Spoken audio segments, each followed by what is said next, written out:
Hi everyone. Walnuts వెల్లుల్లి కారం చేయబోతున్నానండి ఈరోజు. ఒక 100 గ్రామ్స్, ఒక 150 గ్రామ్స్ తీసుకున్నాను నేను ఈరోజు. వీటిని జీలకర్ర ఒక 2 స్పూన్స్, గార్లిక్ ఒక బిగ్ సైజ్ గార్లిక్ అండి,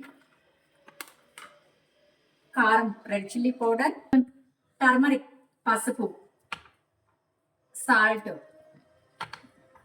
ఇవి మొత్తాన్ని మిక్సీలో వేసుకోవాలి. 1 స్పూన్ కారం, turmeric 1 spoon, salt 1 spoon, 3 spoons, small స్పూన్తో 3 స్పూన్స్. కొంచెం మరీ పౌడర్ లా కాకుండా కొంచెం కచ్చా పచ్చాగా వేసుకోవాలండి, స్మూత్ గా వేసుకోకుండా.